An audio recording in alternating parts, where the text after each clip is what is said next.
आपको दोबारा ये करवा देता हूँ ताकि जब हमने किया था अपना अक्रूवल्स एंड प्री पेमेंट्स वाला चैप्टर, वहां पर हमने एडजस्टिंग एंट्रीज कर ली थी। ठीक है,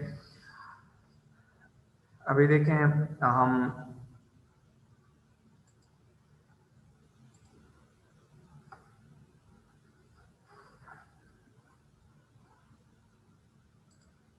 देखें जो हमारे पास टॉपिक है ना आज का, वो है पहले नंबर पर तो एडजस्टिंग एंट्रीज है कि हमने एडजस्टिंग एंट्रीज कैसे करनी है वो मैं आपको करवाता हूँ। ठीक है, देन उसके आगे फर्दर हम फिर चलेंगे।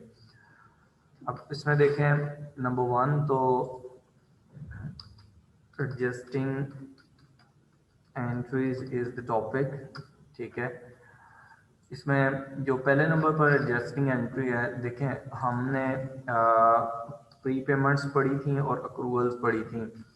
प्रीपेड जो हमारे पास एक्सपेंसेस हैं उनके लिए क्या एंट्री होगी, ठीक है, वो हम करेंगे फर्स्ट ऑफ ऑल। और उसके बाद हमारे पास जो सेकंड है वो है कि हमारे पास अक्रूड जो एक्सपेंसेस होंगे उसके लिए क्या एंट्री होगी, अक्रूड एक्सपेंसेस उनके लिए क्या एंट्री होगी।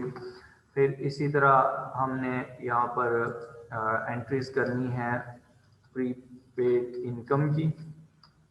ठीक है, प्रीपेड इनकम की एंट्रीज करेंगे, फिर हम अक्रूड इनकम की एंट्रीज करेंगे, अक्रूड इनकम। ठीक है, पहले हम इसकी एंट्रीज करेंगे। देखें प्रीपेड इनकम जो होती है वो हमारे पास एसेट होता है। ठीक है, और जो एसेट होता है उसका हमेशा डेबिट बैलेंस होता है। इसका मतलब है कि हमारे पास जो एंट्री होगी वो क्या होगी, डेबिट हमारे पास आ जाएगा prepaid income, prepaid sorry expense, ये हमारे पास डेबिट हो जाएगा।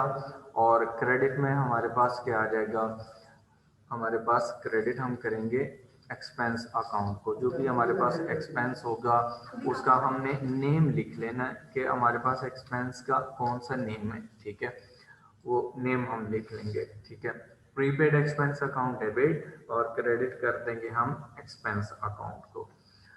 इसी तरह हमारे पास जो अक्रूड एक्सपेंसेस होते हैं, अक्रूड एक्सपेंसेस हमारे पास लायबिलिटीज होती हैं, और लायबिलिटीज हमारे पास जो होती हैं उसका क्या उसका जो बैलेंस होता है वो हमारे पास क्रेडिट होता है। इसका मतलब है हमारे पास क्रेडिट होना चाहिए अक्रूड एक्सपेंसेस, अक्रूड एक्सपेंसेस ये क्रेडिट होना चाहिए। और डेबिट में क्या होना चाहिए, डेबिट में हम करेंगे एक्सपेंस, जो हमारे पास एक्सपेंस होगा with the name of the expense हम उसको डेबिट कर लेंगे। अच्छा, अब ट्रीटमेंट क्या होगी, अब देखें अकाउंटिंग ट्रीटमेंट इसमें क्या हमारे पास होगी। जो हमारे पास यहाँ पर एंट्रीज है ना, हमने जो एंट्रीज की हुई हैं यहाँ पर,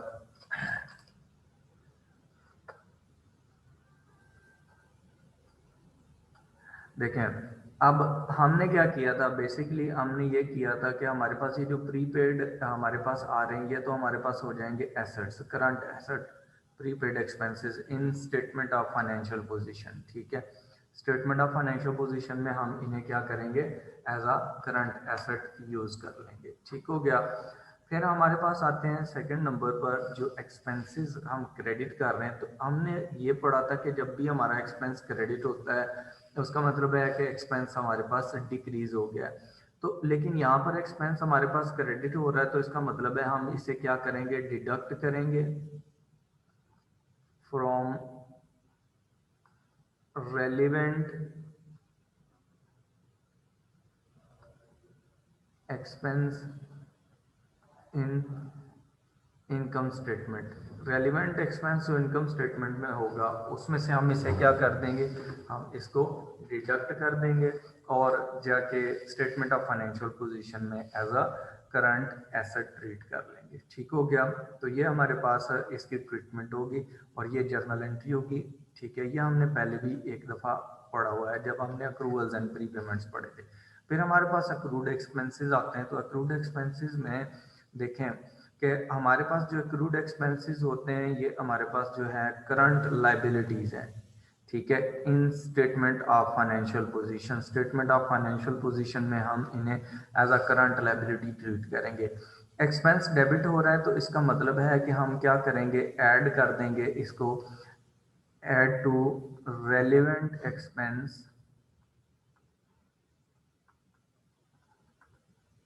इन इनकम स्टेटमेंट। इनकम स्टेटमेंट में जो रेलिवेंट एक्सपेंस होगा उसमें जाके हम इसे क्या कर देंगे, ऐड कर देंगे। ठीक हो गया। फिर हमारे पास जो एंट्रीज होती हैं यहाँ पर जो प्रीपेड इनकम है, प्रीपेड इनकम जो होती है वो हमारे पास लाइबिलिटी होती है। प्रीपेड इनकम क्या होती है, लाइबिलिटी। तो इसके लिए जो जर्नल एंट्री होती है वो होती है हमारे पास डेबिट, हम करेंगे इनकम अकाउंट। ठीक है।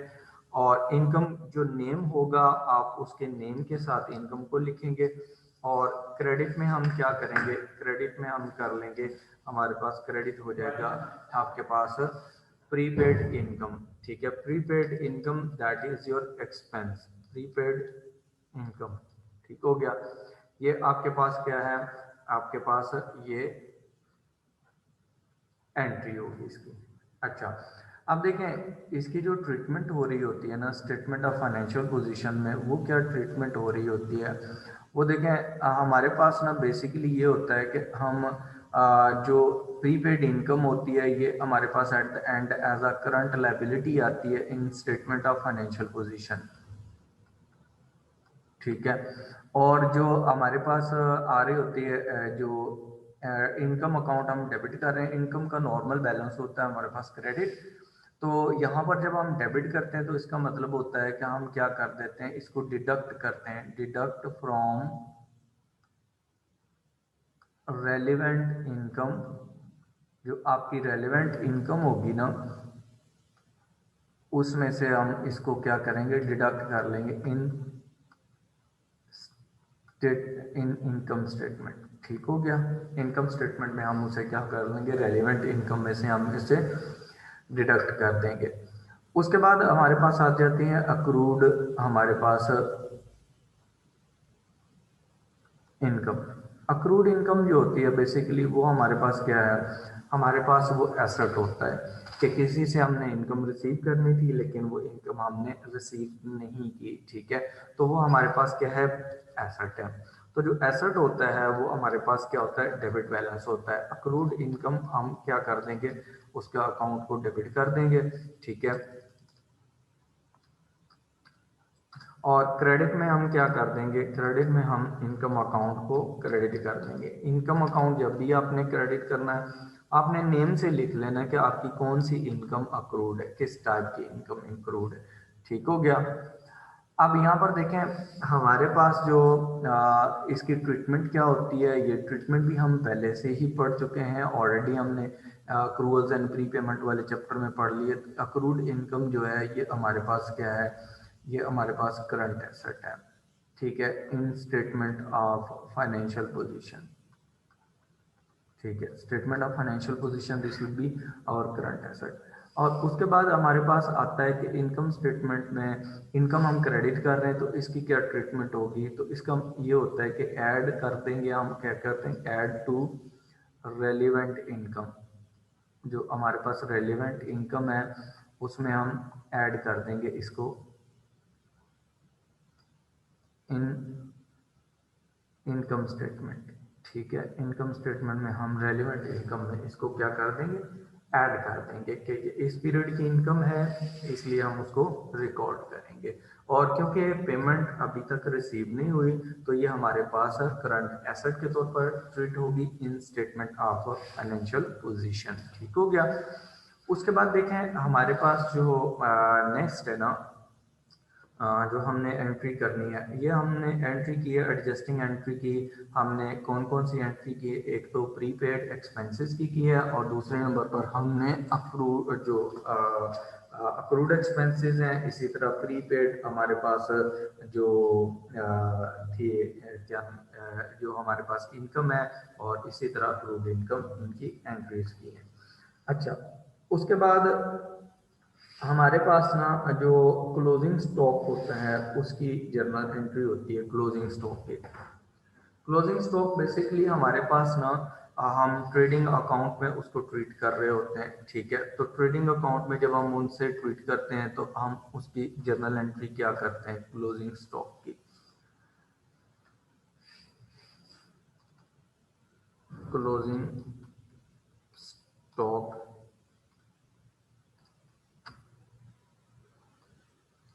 एडजस्टमेंट।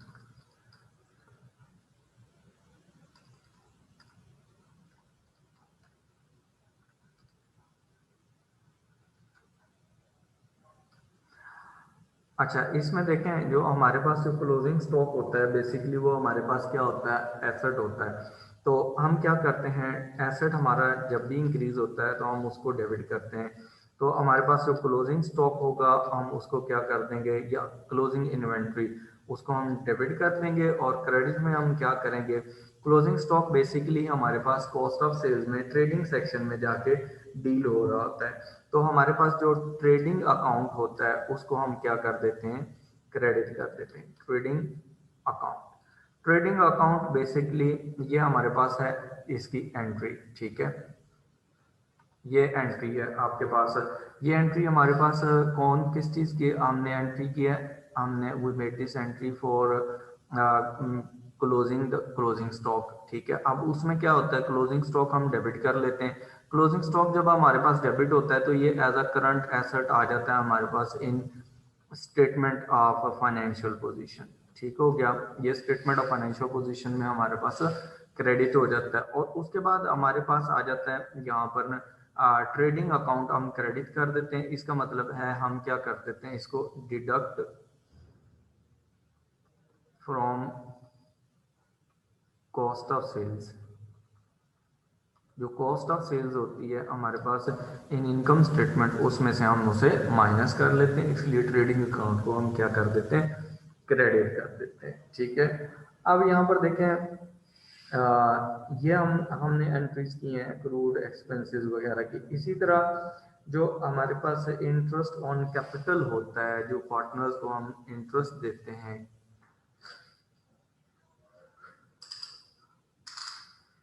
ठीक है। इसकी एक पिक बना लें आप, ये जो पेज फर्स्ट है इसकी एक बना लें आप अपने पास ना, स्क्रीनशॉट ले लें ताकि मैं नेक्स्ट पेज पे जाऊं।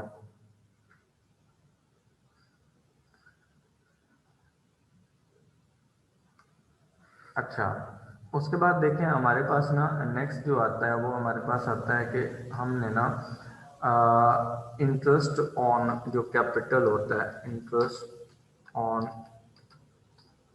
कैपिटल, इसके लिए जर्नल एंट्री क्या होगी। देखें जो इंटरेस्ट ऑन कैपिटल होता है वो हमारे पास क्या होता है, वो बिजनेस के लिए एक एक्सपेंस होता है। Eight the end of the year business क्या करता है, वो इंटरेस्ट पे करता है कैपिटल पे। इंटरेस्ट ऑन कैपिटल डेबिट हो जाता है, ठीक है। और कैपिटल अकाउंट डेबिट हो जाएगा और क्रेडिट में क्या हो जाएगा, कैपिटल अकाउंट। ये हमारे पास जर्नल एंट्री होगी इसके लिए, ठीक है। अब यहाँ देखें बेसिकली यहाँ पर इस एंट्री क्या करने का मकसद क्या होता है, eight the end of the year हमारे पास जो इंटरेस्ट ऑन कैपिटल होता है उसको हम एक्सपेंस या as a finance cost treat करते हैं इनकम स्टेटमेंट में। Finance cost in income statement, जो ऑनर ने इन्वेस्टमेंट की होती है उस पर जो इंटरेस्ट दिया होता है उसको हम as a finance cost treat करते हैं। तो कैपिटल अकाउंट क्रेडिट इसलिए होता है कि जो आपके पास ना जो जो भी आप इंटरेस्ट वगैरह पे करते हैं वो कैपिटल पार्टनर का जो कैपिटल होता है उसमें जाके ऐड कर दिया जाता है, उसका कैपिटल इंक्रीज होता है, ठीक है। तो इंक्रीज इन कैपिटल की वजह से कैपिटल अकाउंट क्या हो जाता है, क्रेडिट हो जाता है। ये हमारे पास क्या होती है, एडजस्टमेंट इसकी।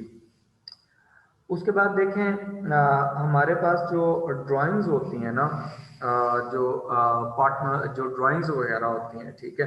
ड्राइंग्स भी ड्यूरिंग द ईयर हो रही होती हैं लेकिन ना उस पर इंटरेस्ट भी समटाइम्स चार्ज कर लेती है ऑर्गेनाइजेशन। तो जो इंटरेस्ट ऑन ड्राइंग्स होता है उसके लिए क्या एंट्री होगी, इंटरेस्ट ऑन ड्राइंग।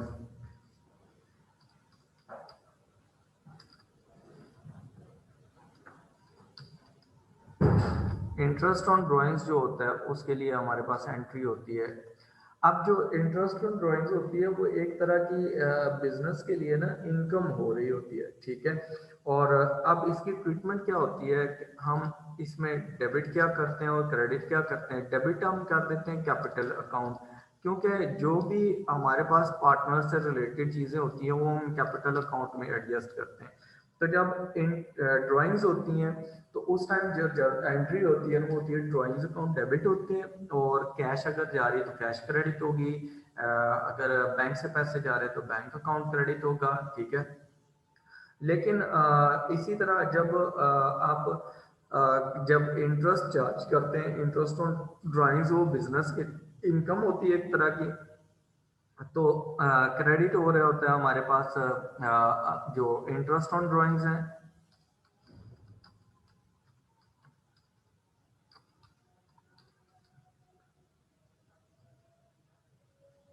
ठीक है। और कैपिटल अकाउंट डिक्रीज हो रहा होता है, क्योंकि ये हमारे पास डिडक्शन हो रही होती है कि इसमें से कैपिटल, ये इसमें से डिडक्शन हो रही होती है हमारे पास ना कैपिटल के अकाउंट में से, ठीक है। कैपिटल क्या हो रहा है, रिड्यूस हो रहा है, रिडक्शन, ठीक है, कैपिटल रिड्यूस होता है। और इंटरेस्ट ऑन ड्राइंग्स जो होते हैं ना उनको हम क्या कर देते हैं, उनको प्रॉफिट एंड लॉस अकाउंट में जाके क्रेडिट कर देते हैं, ठीक है। अब ये हमारे पास इसकी ट्रीटमेंट हो रही होती है। अच्छा, उसके बाद हमारे पास है डेप्रिसिएशन, ठीक है। डेप्रिसिएशन की एडजस्टमेंट होती है, नॉर्मली यही एडजस्टमेंट्स हमारे पास हो रही होती हैं। जो भी आपने अकाउंट्स क्वेश्चंस किए हैं अभी तक उनके अंदर डेप्रिसिएशन,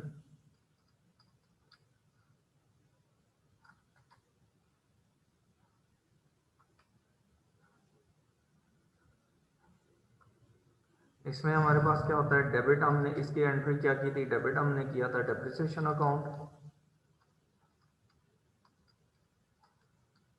और क्रेडिट हमने किया था depreciation expense account debit and credit provision for depreciation.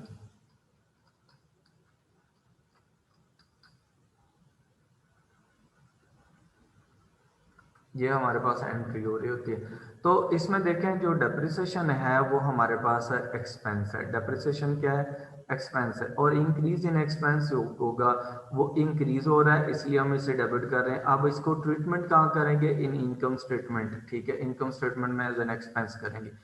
Provision for depreciation क्या होती है, ये हमारे पास डिडक्ट हो जाती है, डिडक्टेड फ्रॉम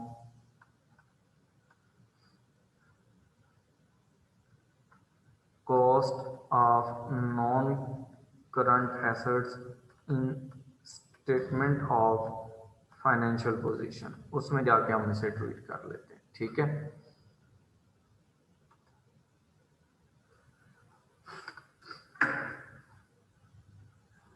अच्छा मुस्कान, आपने कहा है कि सर फाइनेंस कॉस्ट आपने कैपिटल में तो ऐड नहीं की थी जब इनकम स्टेटमेंट बनाई थी। अच्छा, उसमें देखें ये हमारे पास ना बेसिकली पार्टनरशिप से रिलेट कर रहा होती है ये चीज़, ठीक है। होता यह है कि जब हमारे पास जो फाइनेंस कॉस्ट जो हो रही होती है ना, इंटरेस्ट ऑन जो सॉरी, यहाँ पर जो मैंने आपको बताया, एक मिनट। अच्छा, ये जो इंटरेस्ट ऑन कैपिटल होता है ना, इंटरेस्ट ऑन कैपिटल जो होता है ये हमारे पास ये होता है कि डेबिट साइड पे इसको हमने ना एज अ फाइनेंस कॉस्ट यहाँ मैंने लिख दिया, इसको आपने ये वाली, इसको फाइनेंस कॉस्ट ट्रीट नहीं करना, एक्सपेंस ट्रीट कर देना इन इनकम स्टेटमेंट, ठीक है, इन इनकम स्टेटमेंट, ठीक हो गया। ये आपने एज अ फाइनेंस कॉस्ट इसको ट्रीट नहीं करना, this will be treated as an expense in income statement, ठीक है। वो इंटरेस्ट ऑन लोन जो होगा वो फाइनेंस कॉस्ट होगा, ठीक है। उसके बाद दूसरे नंबर पर सर इंटरेस्ट ऑन कैपिटल में कैश क्रेडिट नहीं होगा। तो इंटरेस्ट पेड हो रहा होता है, इंटरेस्ट ऑन कैपिटल। हाँ जी, अब देखें उसमें पता है क्या होता है, बेसिकली जो इंटरेस्ट ऑन कैपिटल होता है ना, उसमें इंटरेस्ट ऑन कैपिटल तो डेबिट हो रहा होता है, तो बजाय इसके कि हम उसको पेमेंट करते हैं, हम कैपिटल में जाके उसको ऐड करते हैं, और बाद में क्या होता है सब्सिक्वेंटली जो ऑनर होता है ना वो कैश विड्रॉ करता है बिजनेस से।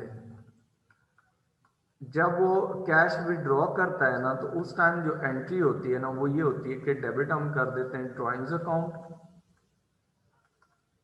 ठीक है, और क्रेडिट हम कर देते हैं उसमें से कैश या बैंक अकाउंट। तो बाद में ऑटोमेटिकली जो ड्राइंग्स हो रही होती हैं वो क्या होती हैं, वो डिडक्ट होती हैं कहाँ से, कैपिटल में से जाके हमारे पास स्टेटमेंट ऑफ फाइनेंशियल पोजीशन में, तो वो ऑटोमेटिकली एडजस्ट हो जाता है, ठीक है। लेकिन हम उसको क्या करते हैं, जो इंटरेस्ट ऑन कैपिटल मिलेगा हम उसको जाके वहां पर एड अप कर देंगे, ठीक हो गया।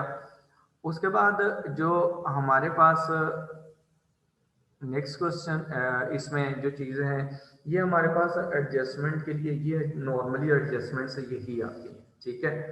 अच्छा, उसके बाद हमारे पास एक एडजस्टमेंट आती थी उसकी बैड डेट्स की। तो बैड डेट्स के लिए हमने क्या किया था, बैड डेट्स अकाउंट डेबिट कर देते थे, और हमारे पास ट्रेड रिसीवेबल्स अकाउंट क्रेडिट हो जाते, तो वो भी ऑटोमेटिकली हमारे पास एडजस्ट हो जाती है, ठीक है। तो उसमें हम यहाँ पर ना बैड डेट्स के लिए भी एंट्री यहाँ पर लिख लेते हैं कि बैड डेट्स की क्या एंट्री होगी, अगर तो हमारे पास ना बैड डेट्स हो जाते हैं, ठीक है। तो बैड डेट्स की सूरत में हम क्या करते हैं, डेबिट हम कर देते हैं बैड डेट्स अकाउंट, क्योंकि ये हमारे पास एक्सपेंस होता है। तो एक्सपेंस को क्या करते हैं, इन इनकम स्टेटमेंट हम रिपोर्ट कर देते हैं, ठीक है। और क्रेडिट में हम क्या कर देते हैं, क्रेडिट में हमारे पास यहाँ पर आ जाएगा, यहाँ पर ट्रेड रिसीवेबल्स क्रेडिट हो जाते हैं, तो ट्रेड रिसीवेबल्स में से वो जाके माइनस हो जाते हैं। अगर हमारे पास ये एडजस्टमेंट में है, तो एडजस्टमेंट में कब होगा कि जब एट द एंड आपके पास कोई फिगर आया है, जब आप बैड डेट्स हुए हैं, जब आपने ट्रेड रिसीवेबल्स के अकाउंट्स बैलेंस पहले ही कैलकुलेट कर लिए और फिर आया, तो फिर आप उसकी ये एंट्री करेंगे, ठीक हो गया, क्लियर है यहाँ तक? यहाँ तक कोई क्वेश्चन हो? ये हमने पहले भी जर्नल एंट्रीज, ये सारा कुछ हमने पहले भी किया हुआ है, ठीक है। इसके लिए एडजस्टमेंट्स हमने पहले भी पढ़ी हुई है।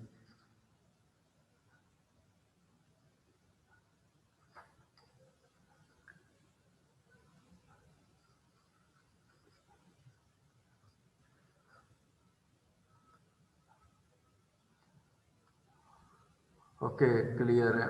अब बस ये क्लियर हो गया यहाँ तक?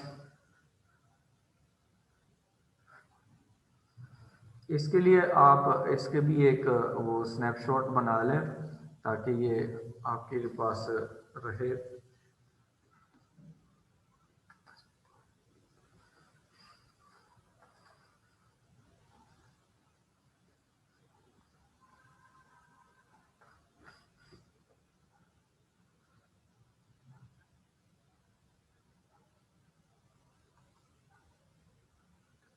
ओके, अच्छा देखें, ये तो हमारे पास थी एडजस्टिंग एंट्रीज और हमने उसकी ट्रीटमेंट भी पढ़ ली, ठीक हो गया। फिर हमारे पास आ जाती हैं यहाँ पर ना आपके जो अकाउंट्स आ रहे थे, इनमें एक और चीज़ भी आ रही थी जो हमने अभी पढ़नी है, वो है closing entries.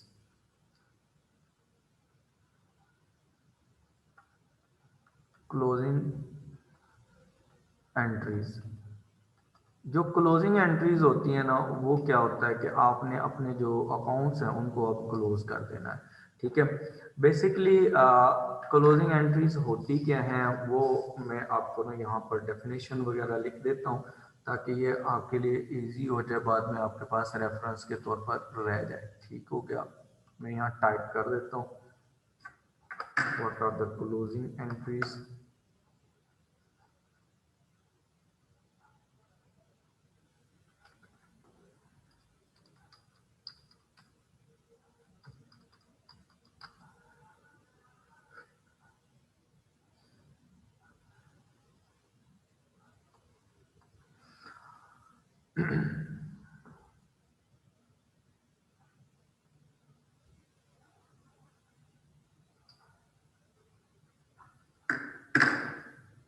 Closing entries basically journal entries होती हैं। Journal entry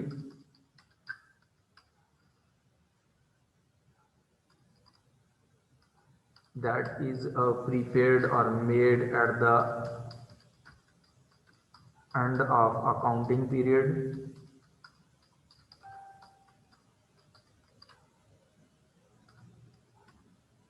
to transfer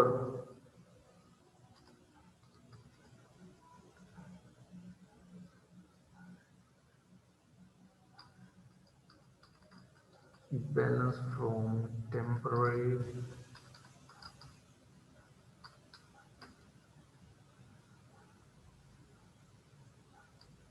accounts to a permanent account.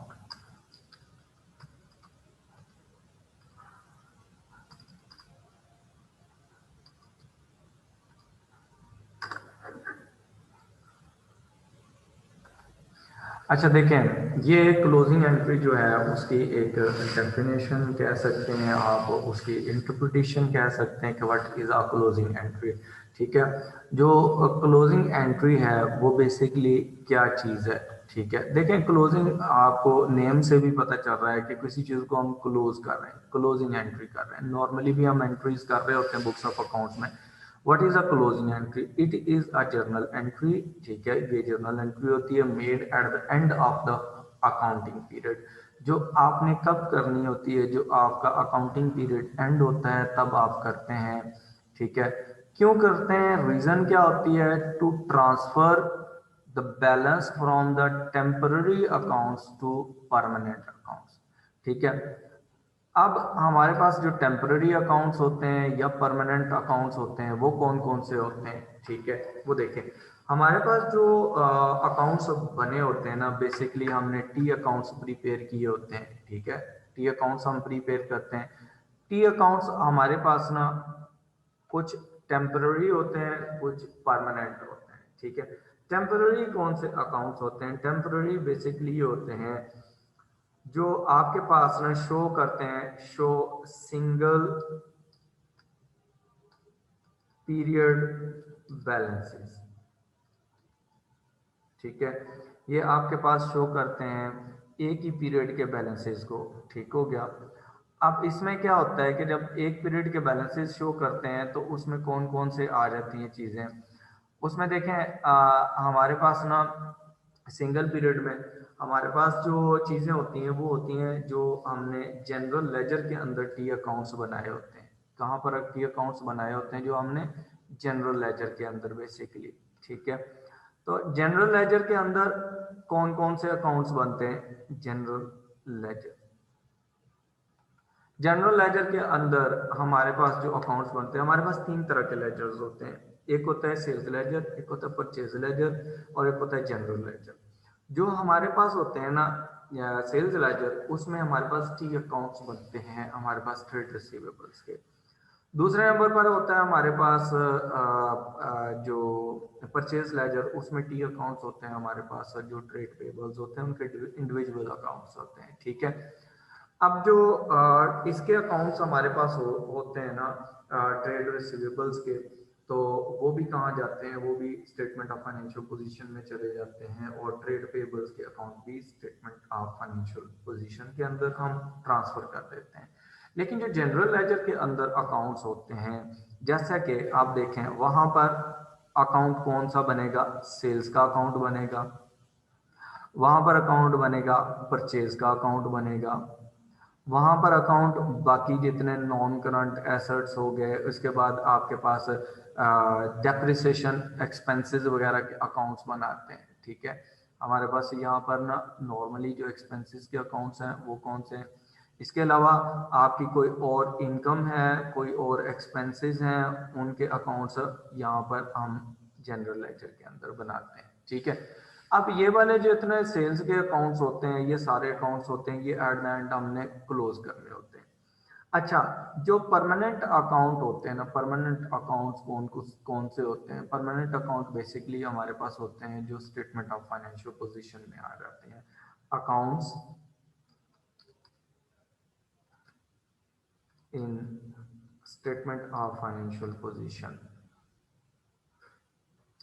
Statement of financial position में जो अकाउंट्स होते हैं, नॉन करंट एसेट्स का अकाउंट होता है, करंट एसेट्स के अकाउंट्स होते हैं, लायबिलिटीज के अकाउंट्स होते हैं, non current liabilities, current liabilities, capital के अकाउंट्स होते हैं, रिटेन्ड अर्निंग्स के अकाउंट्स होते हैं। ठीक है, ये सारे के सारे हमारे पास कहाँ पर होते हैं? हमारे पास इन स्टेटमेंट ऑफ फाइनेंशियल पोजीशन होते हैं। ठीक है, अब जो हमारे पास जो अकाउंट्स होते हैं ना, जो स्टेटमेंट ऑफ फाइनेंशियल पोजीशन में होते हैं, उनको हम क्लोज नहीं करते। लेकिन जो जनरल लेजर के अंदर जैसे सेल्स के अकाउंट बन गए, परचेजेस के अकाउंट बन गए, कोई और इनकम आ गई है, कोई एक्सपेंसेस आ गए, उनके जितने अकाउंट्स हैं उनको हमने क्या करना होता है? क्लोज करना होता है। ठीक है, अब यहाँ देखें, जब हम इनको क्लोज करते हैं तो हम क्लोज कैसे करते हैं वो आपको मैं समझाता हूँ कि आपने उनको कैसे क्लोज करना है। ठीक है, इसके भी एक स्नैपशॉट ले लें इसकी भी।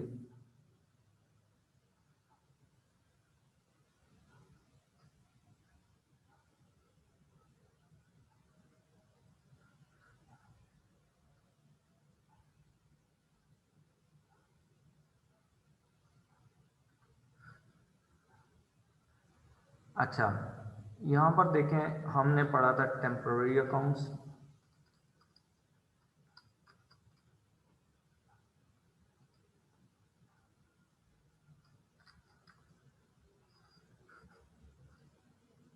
ठीक है, टेम्पररी अकाउंट्स में हमारे पास दो तरह के अकाउंट्स होते हैं।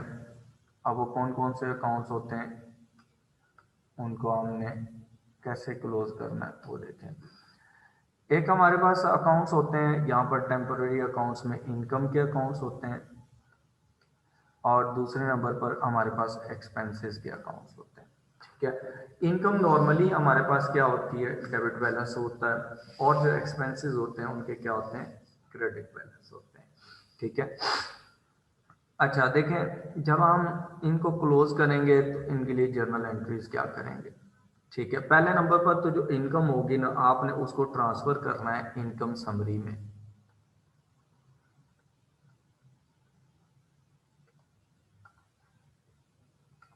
ठीक हो गया। इनकम समरी जो होती है ना, बेसिकली ये इनकम समरी जो होता है ना, ये एक टेम्परेरी अकाउंट होता है that is use to make journal closing entries. ठीक है, यहाँ पर मैं लिख रहा हूँ इसके लिए,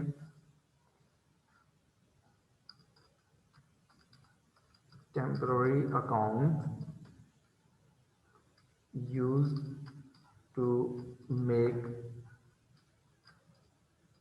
क्लोजिंग एंट्रीज। ठीक है, इनकम समरी। ठीक है, इनकम समरी क्या है? Income summary means temporary account use to make closing entries.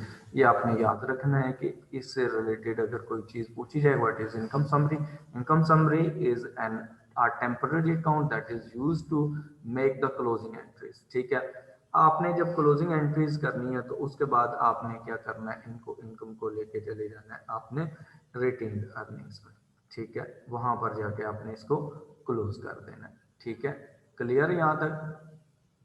उसके बाद देखें, हमारे पास जो नेक्स्ट एंट्रीज आती हैं वो कौन सी हैं?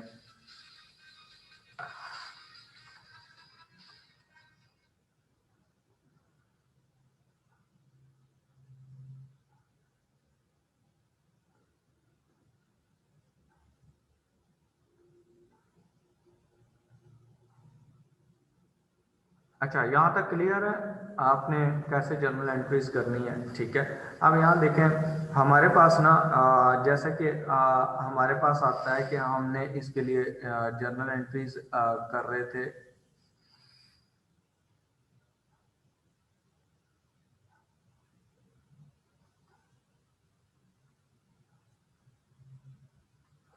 अच्छा, यहाँ देखें, जो हमारे पास इनकम आएगी ना, जब हमने इसको एंटर करना है तो हमने क्या करना है कि जब हम एंट्री करेंगे, इनकम का नॉर्मल बैलेंस होता है क्रेडिट। जब हम उसे क्लोज करेंगे तो हम क्या करेंगे, इनकम अकाउंट डेबिट कर देंगे। आपने इनकम का नेम लिख लेना है कि इनकम कौन सी है।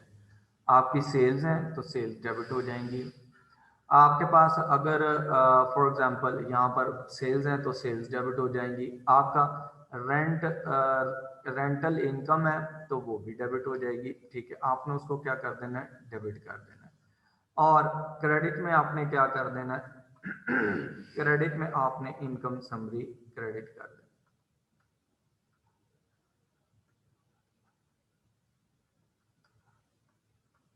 ठीक हो गया, इनकम समरी आपके क्या हो जाएगी, क्रेडिट हो जाएगी। जब आपने ये एंट्री कर दी, इसका मतलब है आपने ये एंट्री कहाँ पर की है, आपने इनकम समरी अकाउंट में जाके उसको क्लोज किया है। ठीक है, अब फिर क्या करते हैं आप, इसी तरह आपके पास जो एक्सपेंसेस आते हैं, एक्सपेंसेस के लिए आप क्या करेंगे, एक्सपेंसेस के लिए भी आपने यही करना है कि आपके जितने भी एक्सपेंसेस होंगे आप उनको क्या,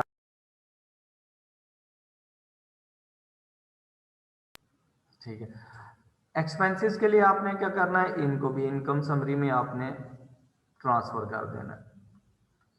जब आपने इनकम समरी में इनको ट्रांसफर करना है तो आपने इसके लिए एंट्री क्या करनी है, आपके जितने एक्सपेंसेस होते हैं नॉर्मली वो डेबिट हो रहे होते हैं। ठीक है, जब आप उन्हें ट्रांसफर करेंगे तो आपके पास जो एक्सपेंस अकाउंट होगा वो क्रेडिट हो जाएगा। अब एक्सपेंस में आपकी अगर कॉस्ट ऑफ सेल्स है तो आपकी कॉस्ट ऑफ सेल्स भी क्रेडिट हो जाएंगी। अगर आपके पास डेप्रिसिएशन है तो डेप्रिसिएशन क्रेडिट हो जाएगी।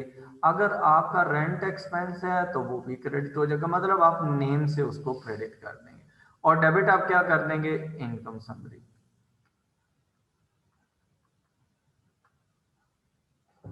ठीक है, उसको आप क्या कर देंगे, डेबिट कर देंगे। अच्छा, ये आपके अकाउंट में ये सारी चीजें हो जाएंगी। फिर आपने क्या करना है, इनकम समरी अकाउंट को आपने क्लोज कर देना है। आप इनकम समरी अकाउंट को कैसे क्लोज करेंगे वो देखिए, मैं आपको बताता हूँ कि इनकम समरी आपने कैसे क्लोज करनी है। अब देखें, जब आप अकाउंट बनाएंगे इसमें यहाँ पर इनकम समरी का, तो आप देखें यहाँ पर ना टी अकाउंट बना लेते हैं, इनकम समरी अकाउंट। ठीक हो गया। अब यहाँ देखें, फॉर एग्जांपल हम वैल्यू लिख लेते हैं कि हमारे पास ना 10,000 के आपकी इन डॉलर्स की इनकम थी जो आपने इनकम समरी अकाउंट में ट्रांसफर की। तो इनकम समरी अकाउंट आपकी क्या होगी, क्रेडिट होगी। आपने 10,000 यहाँ क्रेडिट साइड पे लिख लेना और यहाँ पर आपने क्या लिख लेना, इनकम, कि आपकी इनकम आई है, जो भी इनकम आई है मैंने कलेक्टिवली लिख दिया उनको। ठीक है, आपकी जो भी इनकम आएगी आप वहां पर क्रेडिट साइड पे ट्रांसफर कर देंगे। इसी तरह हमारे पास जो इन ये हमने ट्रांसफर कर दिया, उसके बाद हमारे पास आता है इनकम समरी अकाउंट डेबिट हो रहा है। फॉर एग्जांपल हमारे पास ना सारे एक्सपेंसेस जो थे वो टोटल 7,000 के हुए।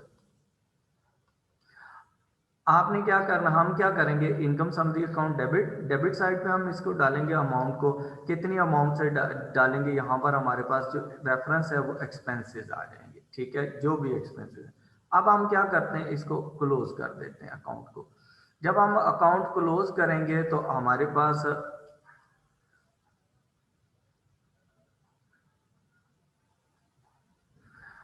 हाँ यहाँ पर हम इसे क्लोज करते हैं। क्रेडिट साइड हमारे पास बड़ी है, क्रेडिट साइड हमारे पास है 10,000।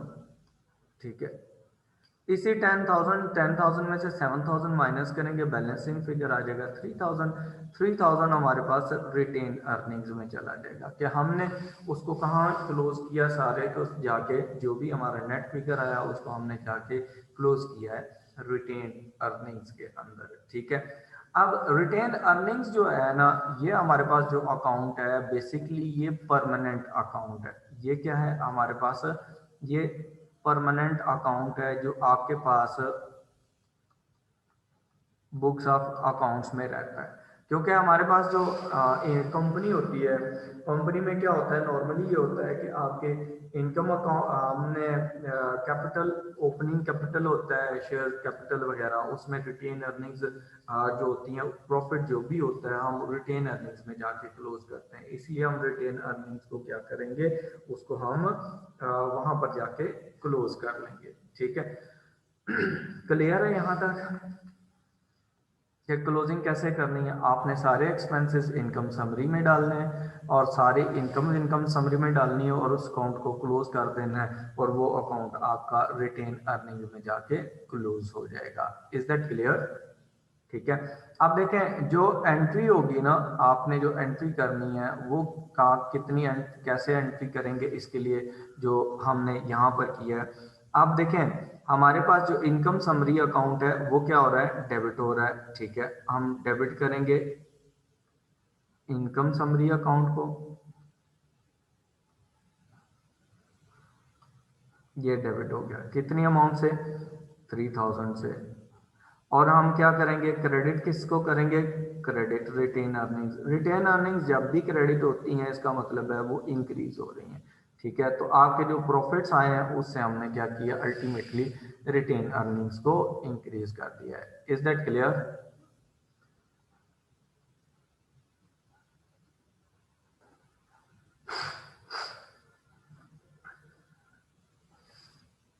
हाँ जी, यहाँ तक क्लियर है?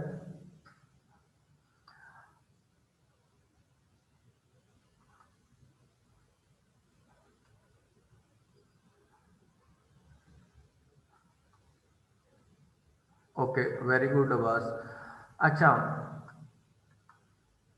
ये हमारे पास आ गई क्लोजिंग एंट्रीज। ठीक है, हमने एडजस्टिंग एंट्रीज भी कर दी, क्लोजिंग एंट्रीज भी। आपके लिए ये इसलिए इजी होगा कि आप लोगों ने ना पहले ये सारा पढ़ा हुआ है। ठीक है, इसलिए एक मिनट होल्ड कीजिए।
अस्सलाम वालेकुम। अच्छा देखें, सॉरी वो एक कॉल आ गई थी आईसीएम में से।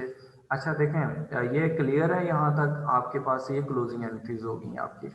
अब बेसिकली ना, अब आपके पास ना आपका सिलेबस हो गया है कंप्लीट। ठीक है, मतलब उसमें जो चीज़ें थी ऑलमोस्ट वो सारी की सारी हमारी हो चुकी हैं। ठीक है, अब आपने क्या करना है, बेसिकली अब आपने क्या करना है, इसकी रिवीजन स्टार्ट करनी है। और जो नेक्स्ट 2 क्लासेस हैं उनमें हम क्या करेंगे, बेसिक वो रिवाइज करेंगे टॉपिक्स। अब टॉपिक्स में देखें, हमने जो टॉपिक्स अभी तक जो सारे के सारे ऑलमोस्ट कर लिए हैं, जितने भी हमारे पास सिलेबस में थे। ठीक है, बेसिक्स जो थी वो हमने लास्ट टाइम मैंने आपको कुछ क्वेश्चंस दिए थे रिव्यू करने के लिए, कि आप लोग वो क्वेश्चंस जो हैं वो देखें और उनमें को अगर प्रॉब्लम वगैरह होगी तो वो हम डिस्कस करेंगे। क्या आपने वो क्वेश्चन कर लिए थे? ठीक है, उनमें कोई प्रॉब्लम हो तो वो पूछ लें। इसकी भी स्नैपशॉट ले लें, ये जो आपके सामने स्क्रीन शेयर हो रही है इसकी।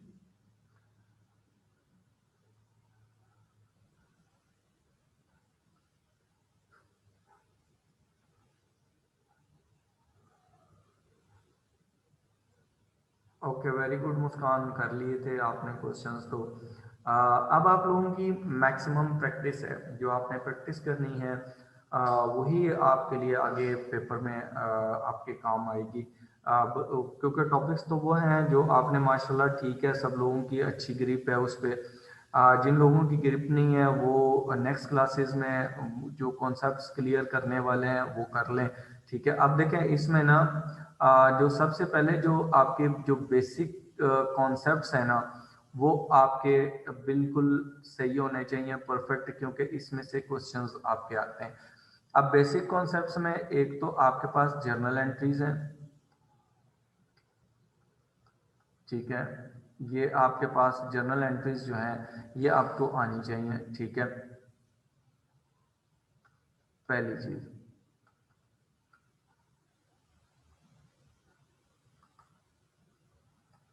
और दूसरे नंबर पर इसमें हमारे पास ना जो चीज आती है वो हमारे पास ना बुक्स ऑफ प्राइम एंट्री।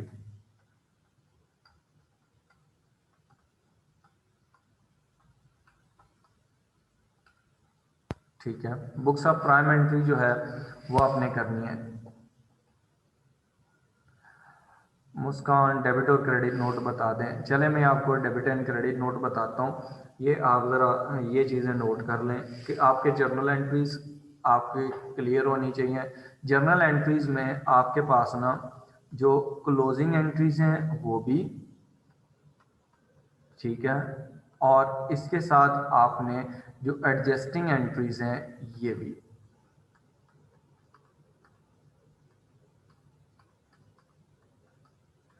एक ये चीज़ है बुक्स ऑफ प्राइम एंट्री, उसमें आपके जो डॉक्यूमेंट्स हैं,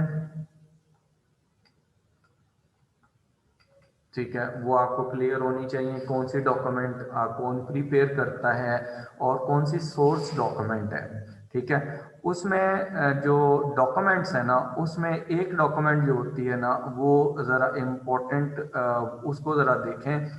इनमें डॉक्यूमेंट्स हैं, एक तो आपकी इनवॉइस है।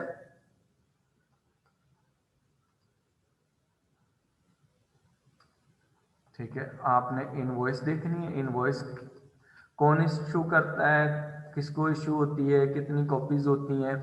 इनवॉइस बेसिकली जो बनती है ना उसकी जो ओरिजिनल होती है ना वो आप कस्टमर को सेंड करते हैं। ये प्रीपेयर कौन करता है, आपका जो सेलर होता है वो प्रीपेयर करता है, और इसमें डिस्काउंट डिडक्ट कर दिया जाता है, ट्रेड डिस्काउंट। ठीक है, उसके बाद आपके पास इनवॉइस के बाद आपके पास ना डेबिट और क्रेडिट नोट आ जाते हैं।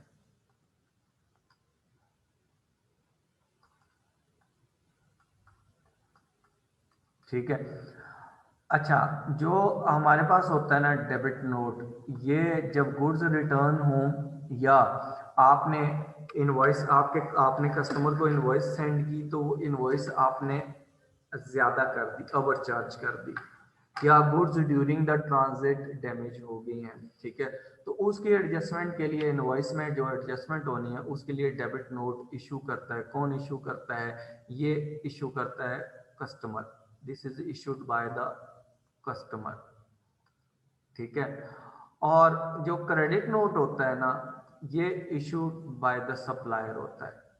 जब चीजें वापस की जाती हैं इनवॉइस एडजस्ट करने के लिए, जो सप्लायर है या सेलर है वो एग्री हो जाता है तो फिर वो ये करता है। ठीक है, अब यहाँ पर क्या होता है कि जो सप्लायर होगा, अब जो सोर्स डॉक्यूमेंट होगी इसमें से, वो सोर्स डॉक्यूमेंट सिर्फ और सिर्फ ये वाली है हमारे पास credit note. This is source document. ठीक है, जो दूसरी डॉक्यूमेंट होती है हमारे पास जो क्रेडिट डेबिट नोट होता है, that is not a source document. उसका मतलब ये होता है कि एक जो परचेजर होता है ना कस्टमर, वो अपनी books of account debit note issue करके अपडेट नहीं करता, बल्कि वो क्या करता है, वो जब क्रेडिट नोट सप्लायर की तरफ से रिसीव होता है तो फिर अपडेट होती है। ठीक है, अदरवाइज वो अपनी बुक्स परचेज डे बुक वगैरह उसको अपडेट नहीं कर सकता। ठीक हो गया, उसके बाद आपके पास ना जो क्रेडिट नोट ये हो गया, डेबिट नोट भी हो गया। उसके बाद आपके पास जो आता है वो आता है जो समरी होती है, जो स्टेटमेंट ऑफ अकाउंट होती है। Statement of accounts. ठीक है, स्टेटमेंट ऑफ अकाउंट जो होता है ना, ये क्या होता है, कौन सी डॉक्यूमेंट होती है, कौन इशू करता है, किसको इशू करता है। ठीक है, ये जो सेलर होता है वो इशू करता है, इशूड बाय सेलर। ठीक है, किसको, टू कस्टमर। कस्टमर को भेजता है, क्यों भेजता है, उसकी रीजन क्या होती है, उसमें वो बताता है, उसकी समरी बताता है, समरी ऑफ ट्रांजैक्शंस। ठीक है, उसमें ये बताता है, डिटेल क्या होती है, समरी ऑफ ट्रांजैक्शंस होती है, transactions with customer and closing balance जो होता है वो उसमें शो हो रहा होता है। ओपनिंग बैलेंस भी शो होता है, लेकिन क्लोजिंग बैलेंस के कस्टमर ने eight the end of the period कितनी अमाउंट पे करनी थी। ठीक है, उसके बाद एक डॉक्यूमेंट होती है और जो यहाँ पर that is known as GRN, ये आपके सिलेबस में लिखी है। इसका मतलब है कि goods received note, that is called goods received note. अच्छा, गुड्स रिसीव्ड नोट कौन इशू करता है, इशूड बाय द कस्टमर, जो आप कस्टमर होगा वो इशू करेगा। ठीक है, at the time of receiving goods, जब गुड्स रिसीव होंगी ना तब वो इशू करेगा। ठीक है, अब उसमें क्या होता है कि आपकी जो इन्वेंट्री होती है ना, आप उसमें गुड्स रिसीव्ड, ठीक है, अब उसमें क्या होता है कि कोई वैल्यू मेंशन नहीं होती कि आपने कितनी वैल्यू की गुड्स रिसीव की है। ठीक है, उसमें ये सिर्फ ये मेंशन होता है कि आपने जब गुड्स रिसीव की हैं तो वो गुड्स जो रिसीव की हैं वो कितनी गुड्स थी। ठीक है, क्वांटिटी आप मेंशन करते हैं, क्वालिटी आप मेंशन करते हैं, ठीक है, डेट आप मेंशन करते हैं, टाइम मेंशन करते हैं। ठीक है, लेकिन आप उसमें ये नहीं करते कि उसको उसमें वैल्यू नहीं लिखी होती। ठीक है, अब GRN जो होता है, गुड्स रिसीव्ड नोट, बेसिकली उसकी कितनी कॉपीज होती हैं, किसने यूज करनी है, ये एक इम्पोर्टेंट चीज होती है। देखें, GRN जो होता है ना, बेसिकली जब गुड्स रिसीव होंगी तो जो आपके गुड्स रिसीविंग सेक्शन होगा वो इशू करेगा, वो इसके लिए वो प्रिपेयर करेगा। कौन करेगा, आपका कस्टमर करेगा। जो गुड्स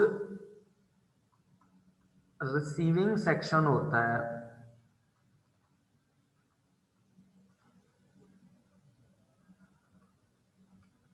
या स्टोर होता है, जो बायर होता है ना, जो उसका स्टोर या गुड्स रिसीविंग सेक्शन, वो क्या करता है, वो ये इशू करता है। अब इसकी कॉपीज कितनी होती हैं, इसकी 4 कॉपीज होती हैं। तो 4 कॉपीज में कौन कौन रखेगा, एक तो रिकॉर्ड के लिए रखेगा डिपार्टमेंट जो स्टोर वाला है, या जो गुड्स रिसीविंग सेक्शन है वो अपने रिकॉर्ड में रखेगा।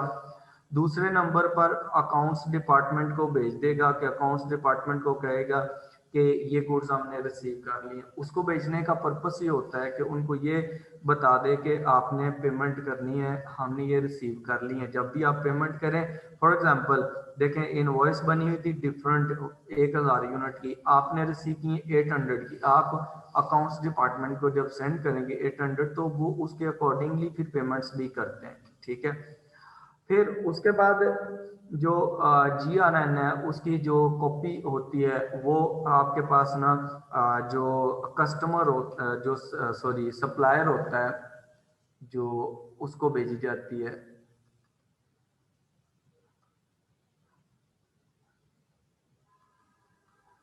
ठीक है, अकाउंट्स डिपार्टमेंट करेगा।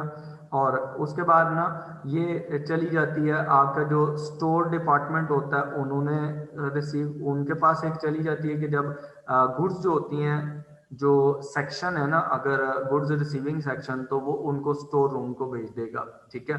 और एक कॉपी जो होती है वो चली जाती है यहाँ पर जो सप्लायर होता है, उसका जो ड्राइवर वगैरह आएगा या जो भी पर्सन होगा जो बाद में, उनको सेंड कर दी जाती है कॉपी, ठीक है।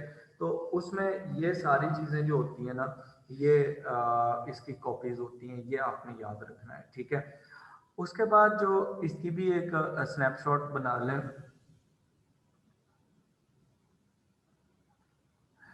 मुस्कान, डेबिट और क्रेडिट नोट क्लियर है। अच्छा जी, उसके बाद रजा सर, अगर इनकम समरी क्रेडिट हो तो फिर क्या ट्रीटमेंट होगा? फिर भी वही ट्रीटमेंट होती है, क्योंकि हमारे पास जो प्रॉफिट्स होते हैं ना वो रिटेन अर्निंग्स में जाते हैं। इसकी ट्रीटमेंट रिवर्स हो जाएगी, रिटेन अर्निंग्स अकाउंट डेबिट हो जाएगा और इनकम समरी अकाउंट क्रेडिट हो जाएगी, बस, ठीक है।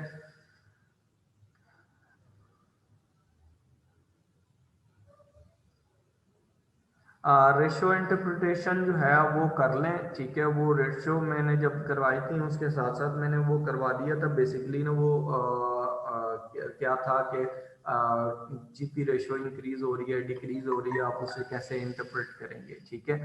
तो वो आप मुस्कान वो भी चैप्टर कर लें, ठीक है।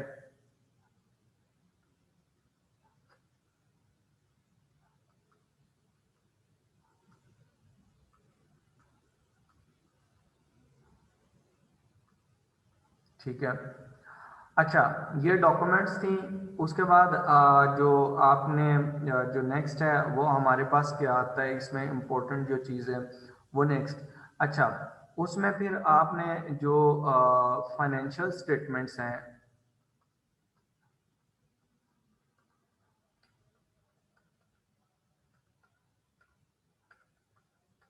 फाइनेंशियल स्टेटमेंट्स में हमारे पास क्या है, आपने इनकम स्टेटमेंट पढ़ी है, इनकम स्टेटमेंट आपको आनी चाहिए।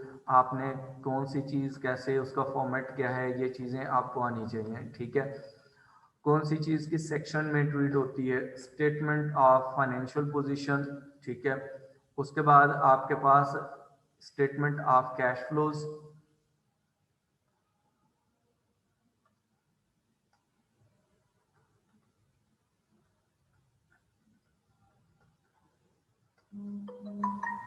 स्टेटमेंट ऑफ कैश फ्लोज, और उसके बाद मैंने आपको statement of changes in equity भी करवा दी थी।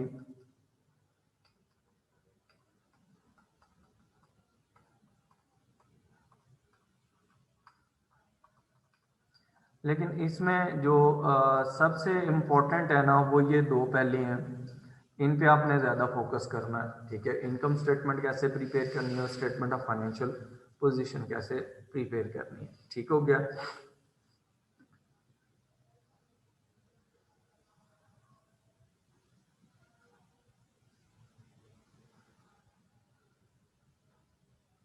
और जो हमने डेप्रिसिएशन पढ़ा था, ठीक है,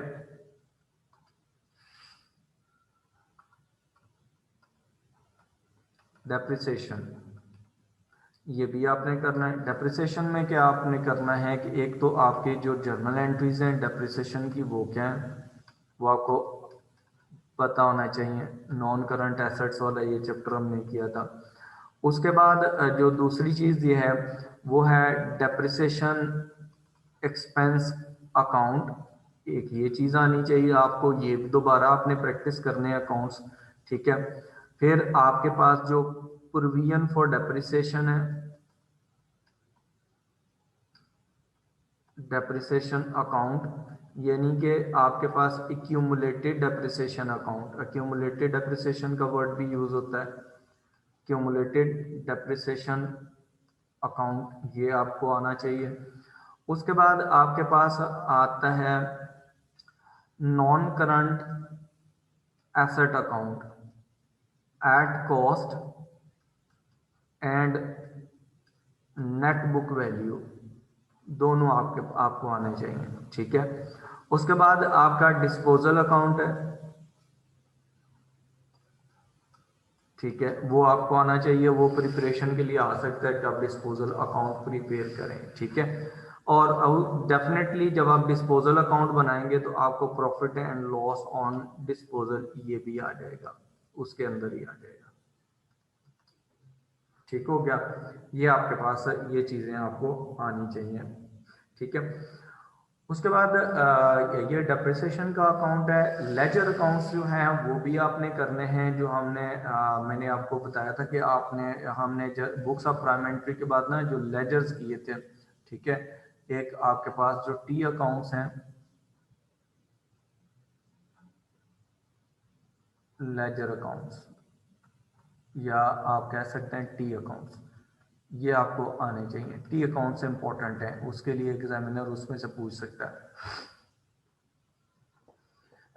मुस्कान, प्रॉफिट एंड लॉस अकाउंट जो होता है ना, बेसिकली इनकम स्टेटमेंट के दो पार्ट होते हैं। ये मैं आपको यहाँ समझा देता हूँ, इसमें आपने कंफ्यूज नहीं होना। ठीक है, अब ये देखें, जो इनकम स्टेटमेंट होती है ना, उसके दो पार्ट्स होते हैं। ठीक है, अब वो जो दो पार्ट्स होते हैं ना, एक होता है हमारे पास ट्रेडिंग सेक्शन होता है, और एक होता है हमारे पास profit and loss section.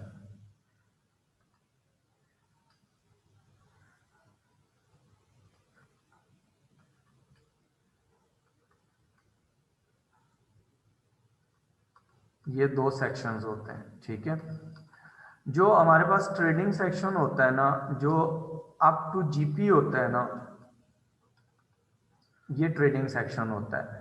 Up to GP में हमारे पास मतलब क्या क्या चीजें आती हैं कि आपने सेल्स, नेट सेल्स जो होती हैं वो आ गई, उसमें से आपने जो कॉस्ट ऑफ सेल्स हैं उसके आइटम्स माइनस कर लेते हैं, और उसके बाद आपके पास ना जीपी आ जाता है। ठीक है, तो जीपी तक जो होता है ना, इसको हम कहते हैं this is trading section. Profit and loss account जो होता है ना, ये आपके पास आफ्टर जीपी स्टार्ट होता है। ठीक है, जीपी के बाद जो हमारे पास ऐड हम करते हैं अदर इनकम्स। ठीक है, अदर इनकम ये भी हमारे पास प्रॉफिट एंड लॉस सेक्शन में आता है, और लेस हम ऑपरेटिंग एक्सपेंसेस जो करते हैं। ठीक है, और फिर हमारे पास इसमें से लेस जो इंटरेस्ट हो रहा होता है, इंटरेस्ट एक्सपेंसेस, ये सारे नेट प्रॉफिट तक। ठीक है, ये हमारे पास क्या होता है, profit and loss section of income statement होता है। ठीक है, तो आपको वो प्रॉफिट एंड लॉस अकाउंट कहे या trading profit and loss account कहे या इनकम स्टेटमेंट कहे, उसका मतलब यही होता है। तो इनकम स्टेटमेंट जो होता है, इसमें अगर वो वर्ड यूज करता है ना, trading profit and loss account, तो उसका मतलब भी यही होता है इनकम स्टेटमेंट। ठीक है, यहां पर हमारे पास जो है, क्लियर है मुस्कान ये चीज?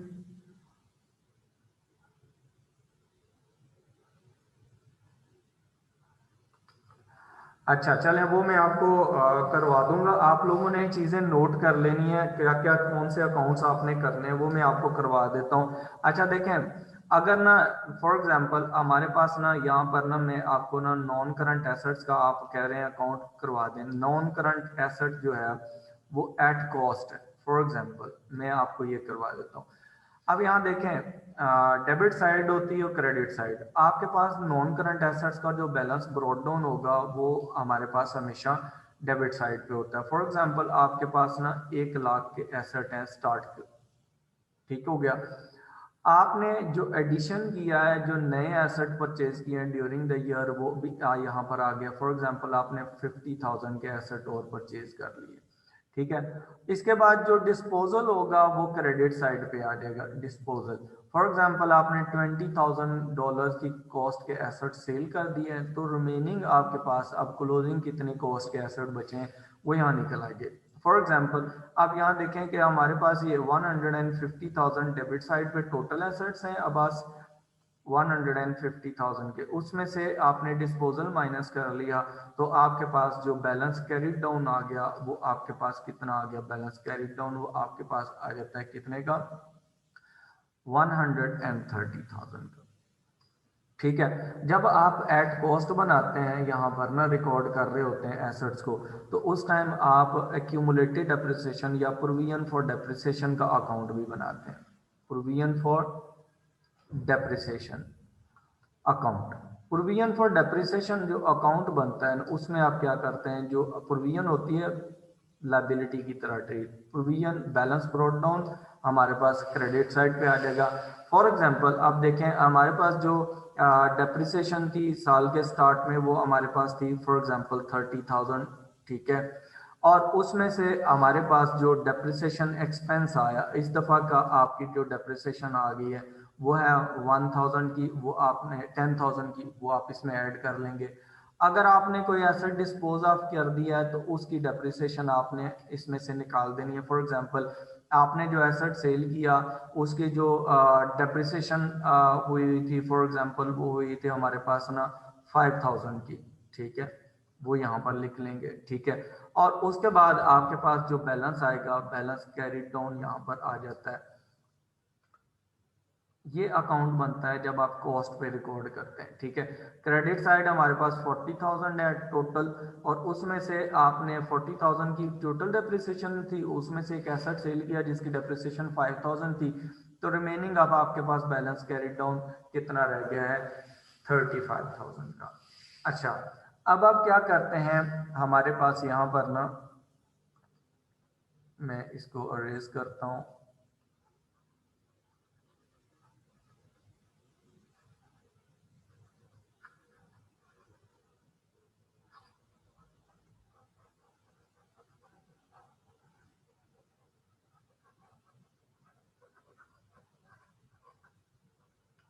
ठीक है।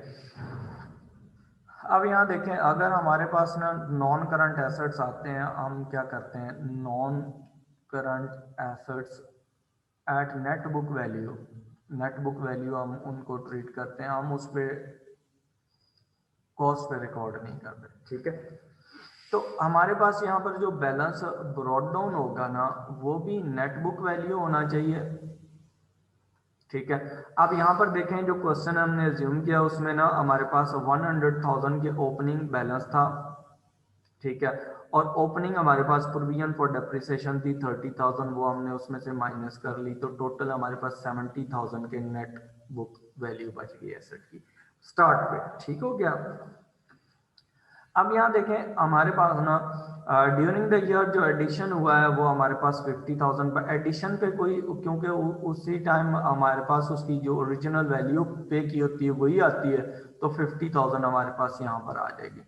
और फिर डिस्पोजल जो किया है वो क्रेडिट साइड पे आ जाएगा, लेकिन डिस्पोजल भी हमारे पास ना नेट बुक वैल्यू ही आएगी कि एसेट की नेट बुक वैल्यू कितनी थी। जैसे जो एसेट सेल किया उसकी कॉस्ट है 20,000 जो हम ऊपर लिखी है, और उसकी जो डेप्रिसिएशन हो चुकी है वो है 5,000 की, वो हम उसमें से माइनस कर देते हैं, तो बाकी रह गया हमारे पास कितना, 15,000, ठीक है। जो एसेट सेल किया उसकी नेट बुक वैल्यू कितनी थी, 15,000 की थी, और हमारे पास जो क्लोजिंग बैलेंस है, बैलेंस कैरिड डाउन, वो हमारे पास कितना है वो हम निकाल लेते हैं, ठीक है। इस साल की जो डेप्रिसिएशन होगी वो डेप्रिसिएशन एक्सपेंस भी हम यहाँ पर ही लिख देंगे।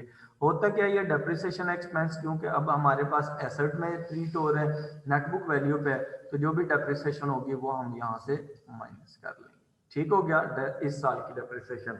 अब हम इसको अगर क्लोज करते हैं तो हमारे पास डेबिट साइड है, देखें 70,000 plus 50,000, this would be equal to 120,000, ठीक है। 120,000 के आपका टोटल है, उसमें से आपने वैल्यू एक निकालनी है, जो आपने एसेट सेल किया उसकी नेट बुक वैल्यू 15,000 और जो डेप्रिसिएशन हुई है उसकी वैल्यू 10,000, ठीक है। तो रिमेनिंग आपके पास जो एसेट की वैल्यू बच जाएगी वो कितनी बच जाएगी, यहाँ पर बैलेंस कैरिड डाउन वो आ जाएगी, ठीक हो गया। तो वो कितना आता है हमारे पास, वो 95,000 आएगा, वो कितना आ रहा है 95,000, ठीक हो गया। अब अगर आप इसको चेक करना चाहते हैं तो आप देखें कि आपके पास ना जो क्लोजिंग वैल्यू, ये तो मैंने बैलेंसिंग फिगर निकाल लिया ना, तो आप ऐसे भी निकाल सकते हैं कि आपके पास जो एसेट की बैलेंस कैरिड डाउन आया है वो है 130,000, ठीक है। और उसमें से आपने क्या करना है, closing value of cumulated depreciation 35,000, ये माइनस करें तब भी आपके पास यही बैलेंस आएगा 95,000। ठीक है, दोनों तरीकों से सेम आता है। Is that clear Abbas?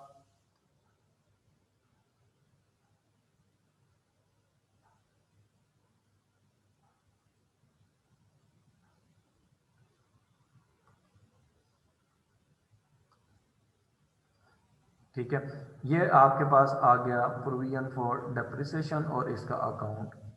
ठीक हो गया। अच्छा, ओके,